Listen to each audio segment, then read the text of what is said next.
সম্প্রতি বাংলাদেশে চর্মরোগ স্ক্যাবিস রোগ ছড়িয়ে পড়ার ঘটনা উদ্বেগজনকভাবে বৃদ্ধি পাচ্ছে। বিশেষজ্ঞরা বলছেন, ঘন বসতিপূর্ণ এলাকাগুলোতে এটি বেশি ছড়িয়ে পড়ছে। গরমের সময় এ ছোঁয়াচে রোগটির প্রাদুর্ভাব বেশি হলেও এখন সারা বছরই দেখা দেয়। কিন্তু এখন প্রশ্ন দাঁড়িয়েছে, এই চর্মরোগ স্ক্যাবিস কেন এভাবে ছড়িয়ে পড়ছে, আর আক্রান্ত ব্যক্তির চিকিৎসার উপায় বা কি?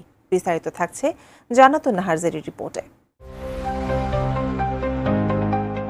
বাংলাদেশের বিভিন্ন স্থানে ছড়িয়ে পড়েছে ছোঁয়াচে রোগ স্ক্যাবিস এর প্রাদুর্ভাব। স্ক্যাবিস, যাকে বাংলায় খোসপাচড়া বলা হয়, একটি ছোঁয়াচে চর্মরোগ। সরকারি হাসপাতালগুলোতে খোসপাচড়া জাতীয় এ রোগে আক্রান্ত রোগীর ভিড় বাড়ছে বলেও জানায় চিকিৎসকরা। গ্লিটারের টুইন লেমন ও অ্যান্টিব্যাকটেরিয়াল ফর্মুলা বাসনকে চকচকে জীবাণুমুক্ত করে আমাদের দেয় গ্লিটার গ্যারান্টি। এটি মূলত সার্কোপটিস স্ক্যাভিয়া নামক এক ধরনের পরজীবী জীবাণুর কারণে হয়ে থাকে। রোগটির প্রধান লক্ষণ হল তীব্র চুলকানি ও শরীরে গুটি গুটি র্যাশ হওয়া, যা সাধারণত কবজি, আঙুলের ফাঁক, কোমর এবং শরীরের অন্যান্য অংশে দেখা যায়। রাতে এই চুলকানির তীব্রতা বেড়ে যায়। স্ক্যাবিস সহজেই এক ব্যক্তি থেকে আরেক ব্যক্তিতে ছড়ায়। বিশেষ করে আক্রান্ত ব্যক্তির ব্যবহৃত কাপড়, বিছানার চাদর, গামছা বা তোয়ালে ব্যবহার করলে সংক্রমণ ছড়িয়ে পড়ার ঝুঁকি বাড়ে। এই রোগটি শিশুদের মধ্যে বেশি দেখা যায় এবং ঘনবসতিপূর্ণ ও অস্বাস্থ্যকর পরিবেশে ছড়ানোর প্রবণতা বেশি। বিশ্ব স্বাস্থ্য সংস্থার তথ্য অনুযায়ী বাংলাদেশে প্রতি বছর প্রায় 50 লাখ মানুষ স্ক্যাবিসে আক্রান্ত হয়, যার মধ্যে শিশুরা বিশেষভাবে ঝুঁকিপূর্ণ। প্রথমবার আক্রান্ত হলে উপসর্গ দেখা দিতে 2 থেকে 6 সপ্তাহ সময় লাগে, কিন্তু দ্বিতীয়বার সংক্রমণে 24 ঘন্টার মধ্যেই লক্ষণ দেখা যায়।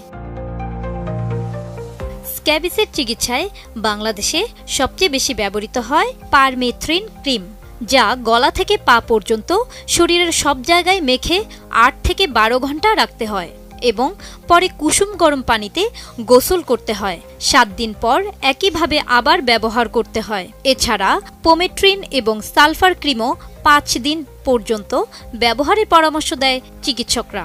তবে শিশু, গর্ভবতী ও স্তনদানকারী নারীদের ক্ষেত্রে অবশ্যই চিকিৎসকের পরামর্শ নিয়ে ঔষধ ব্যবহার করা উচিত।